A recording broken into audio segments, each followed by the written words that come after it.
What's the haps? I'm Meroka, and today I'm going to be taking a quick look at Rogus, Kingdom of the Lost Souls by IronDrop Studios. This describes it itself as being a run-em-up, which I suppose is kind of somewhere between a endless runner and a beat-em-up, which is a strange kind of thing. It plays a lot more like an endless runner than any kind of beat-em-up, but yeah, it's kind of an endless runner with abilities, I suppose. Let's take a look at the options. We have music is toggleable, not on a slider, not great, and also no way to control the sound effects. So that's really kind of subpar, you know. I would like to see music and sound effects both available to be controlled independently of each other and with some sort of fine-grained control rather than on and off. So yeah, not a fan of that.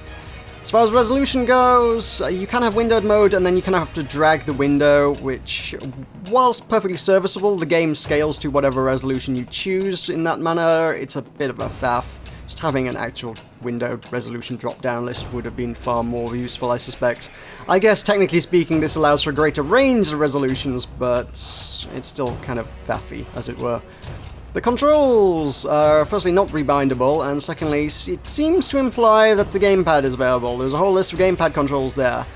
I wouldn't know, because mine doesn't work for some reason. I have the standard Xbox 360 gamepad, the same as a great many gamers do, and it doesn't work. I jumped through the usual hoops of trying to make it work, like you do with a lot of games. You know, there's plenty of games, if the controller's not on when you launch the game, or if you sort of use a mouse interface at any point, it loses, like, controls of the gamepad. I don't quite know how that works from a technical perspective, but there's a lot of things that can stop a gamepad working.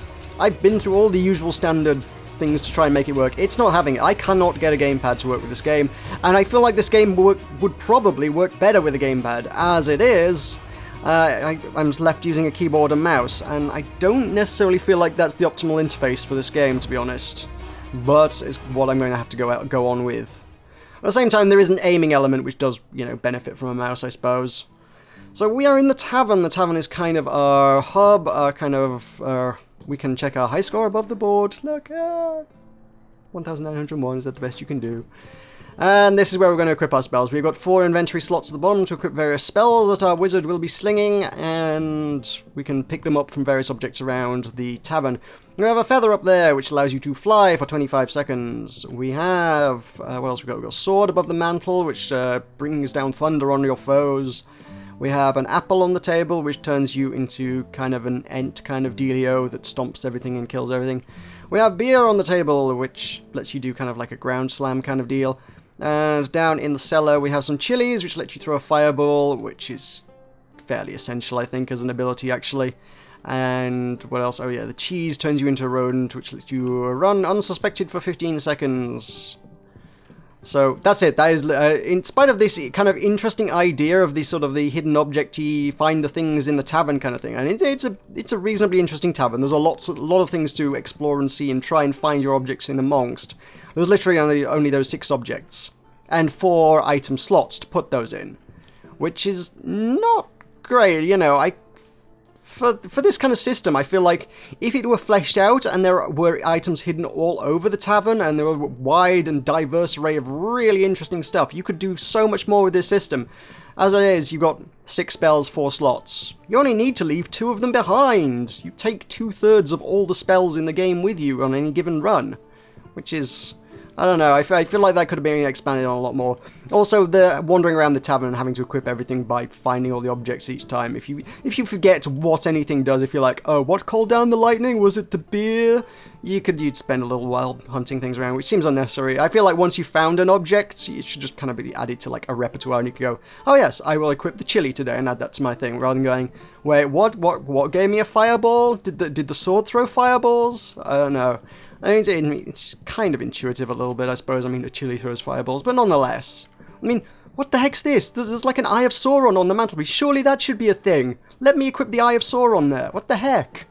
Anyway, yeah, that's a little bit limited, but let's hop on in and use what we have. Let us use this system to run endlessly and sling spells and whatnot.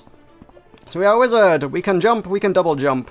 We have a shield, we have a sword, and we can get ourselves killed. We can get ourselves killed a lot.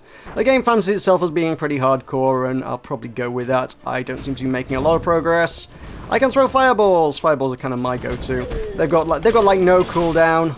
they throw a lot more fireballs than me, and my shield does not last anywhere near long enough for that job.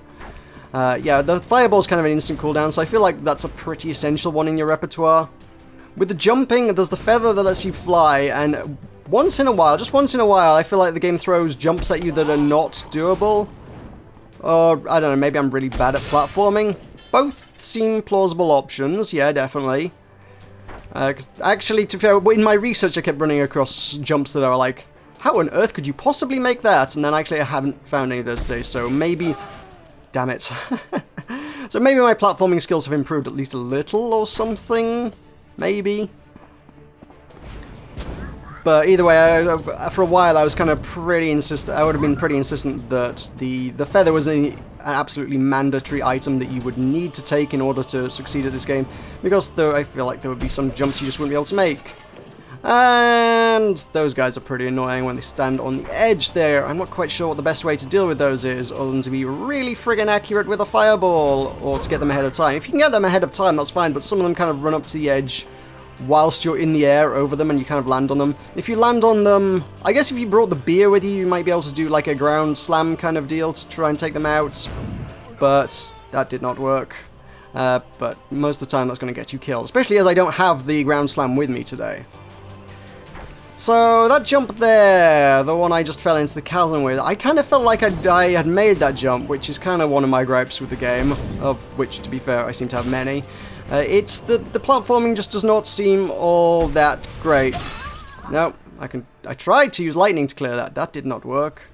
You need to be ridiculously quick-witted with this to catch some of the stuff sometimes. It's pretty unforgiving.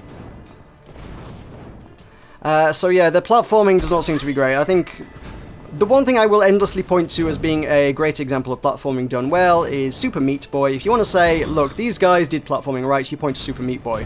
And the one thing they did that a lot of games fail to do is that when you are kind of mostly off the edge of a ledge, or indeed slightly off the edge of a ledge, Super Meat Boy still let you jump, which kind of alleviates that feeling from the player that, oh my god, I was cheated by the game, that was you know, that was bullshit. The game shouldn't, you know, let me have that. And in this case, there's a lot of sort of bits where you will fall off and walk into the void because you thought you had made the jump, but the game decided no. Whereas Super Meat Boy is just a little bit, just by being a little bit more forgiving, the platforming feels a lot more solid. It's a tiny, tiny tweak to the gameplay that really makes the whole thing feel better for the player.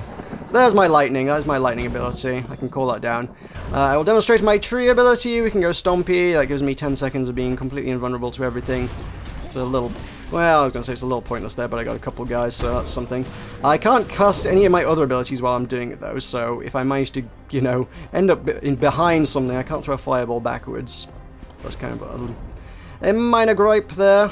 I shall use my wings just to demonstrate that, as long as you're holding spacebar down while you've got the wings equipped. Damn it! Damn it. That was a new high score, though. Yay! High score. Go. Play again.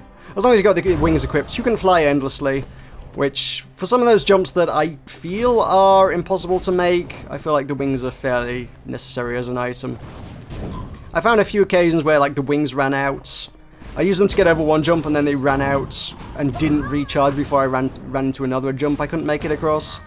As I say, I don't seem to be running into those today, so either it's been tweaked in the last 12 hours or so, or I'm just way better at platforming. So I could just be wrong on that one about the impossible jumps. That seems possible and likely. So yeah, the gameplay's reasonable. This is pretty much it. This is the entirety of the gameplay. You're going to run and you're going to fight this one type of enemy, for there is only the one type of enemy, over and over again. Is this going to be a jump I can make? Yes, I guess it is. Huh. Well, colour me surprised. Colour me surprised indeed. Maybe I am better at platforming today. So yeah, there's literally only the one type of enemy. There's a few of them. They're all the same kind of character sprite with a slight color variation. Some of them will run towards you, and some of them will throw fireballs. Some of them will run towards you until they reach the edge, and then they will throw fireballs at you. And that's literally it. At first I was like, well, maybe I'm not making enough progress. Maybe the game gets more difficult as you go along. Maybe you meet more enemies. I've looked at the trailer for this thing, and I really don't think it does. I'm pretty certain the only enemies it ever throws at you is these. which I think is indicative of another issue I have with it. I think, again, runners done well should kind of slowly increment the difficulty. Again, a good example of this would be Cannobolt. Cannobolt starts you out reasonably easy, reasonably slowly, and gradually ramps up the difficulty, makes you move faster, gives you more objects to dodge, more things to avoid. Whereas this, the difficulty just seems to be whatever the random generator decides to throw at you. Sometimes it will give you a long, straight, flat pathway for ages with just a chain of guys who are walking towards you that you can just mow down with a sword or chain of fireballs, and it's no problem, you can rack up a massive score. And other times, it will give you guys perched right on the edge, throwing fireballs at you as you try to make some of the longest jumps in the game, which, unless you've got the right abilities and the right tools and the right skills to deal with that, they're considerably more challenging. Which is why I'm throwing fireballs blindly into the abyss here, because if there's something on the other side of it, I want it to be dead when I get there. That is absolutely something I want. And that was a jump that I missed, because I felt like I should have got that as well, so I feel cheated there slightly. Let's go back to the tavern and grab some of the other stuff. What have I missed? What have I not used? I've used all the things in my repertoire there. So I suppose what I'm missing is the cheese to turn me into a rat, and the beer to let me do a ground slam. So let's head on in again. So the soundtrack is not terribly original. It's not a bad soundtrack, but it's definitely something you will have heard before. There's also some weird glitch with the oh, it's not a glitch. I see what they've done there. I was thinking it was a glitch with the beer thing, but no, it's the icon on the bar doesn't show up until you're in the air with the beer. It completely disappears until you're in the air. I feel like there would probably be a better way to display that than what they've done there, but nonetheless, yeah. So you can't use the beer thing until you're literally in the air. Which, yeah, makes sense, but to not display the icon until you're in the air is kind of weird. I guess this is the rat, which I suppose means enemies don't see us. We still can't use spells either, but good way to get past a bunch of enemies that might be otherwise difficult. I suppose it's a good way to avoid those guys. If you're kind of in the air and there are a bunch of guys perched on the edge that are probably going to kill you, I suppose a rat might be a good way to avoid that. So there's a few different ways to deal with individual problems, I suppose, but nonetheless, like I say, there's like literally only 6 spells in the entire game, which is kind of a slightly limited repertoire. So yeah, the soundtrack, as I was saying, the soundtrack is, like I say, it's not a bad soundtrack, but it's definitely something you've heard before, because it's the likes of Kevin MacLeod and other artists that make their music freely available. So if you watch any YouTube videos, chances are you will have heard a good amount of this soundtrack before in other people's YouTube videos. It's not terribly creative or original. So well, that's not necessarily a mark against it, because Kevin MacLeod certainly does some excellent soundtracks, but nonetheless, don't expect to be blown away by something fantastic and brand new. So yeah, the one thing I will say for it is that the intro sequence was actually pretty good. If the game had ended after the intro sequence, I would have rated this game extremely favorably, just for the sheer mind-blowing kind of artistic factor of it, I suppose. The game starts you off with a bit of endless running stuff, as you kind of might expect it would, for it is an endless runner. Then it lets you leave the tavern, and you go through some weird wibbly-wobbly, timey-wimey alternate dimension stuff, and you wake up in a tavern. You leave the tavern and go to visit your wife's graveside, at which point she beams you off into, I don't know, some alternate, presumably heaven kind of dimension. It's all a bit strange, very surreal, and I liked it a lot. And honestly, if the game had just left it there, I would have been like, oh, it's a kind of a mediocre endless runner, followed by this really interesting and surreal kind of thing, and then if the game had just ended there, as an artistic piece, I might have praised it quite highly, to be honest. But then it just throws you straight back into mediocre endless runner stuff, and then I'm like, oh, that's kind of... Oh, it is just an endless runner. At first I thought they were doing some weird kind of artistic subverting gameplay kind of thing, or it's like, oh, lol, it's not really a mediocre endless runner, it's this weird artistic kind of surreal kind of thing. And then it turned out, no, they weren't doing a weird artistic surreal kind of thing, it actually is a mediocre runner. If it hadn't been followed up with a mediocre runner, it would have been so much better in my mind. It would have been a really, really interesting piece of work. As it is, not so much. It is kind of a mediocre runner with slightly average platforming, a limited array of spells, Not the best pixel art I've ever seen. It's pretty bland pixel art as far as pixel art goes. I've seen some very, very pretty pixel art in my time. This definitely does not rank amongst them. An unoriginal soundtrack, and a horribly, horribly variable difficulty. As a consequence, I'm not terribly sold on this game, I've got to say. This is available on Humble now. If you go to their website, you can pick it up on the Humble widget for $4.99 or your original equivalent. It will be out on Steam on June 30th if you wish to pick it up there. But personally, it's not going on any recommendations list of mine. But there you go. So thank you very much for watching. I've been Meroka. This has been Rogus, Kingdom of the Lost Souls. I'll see you next time.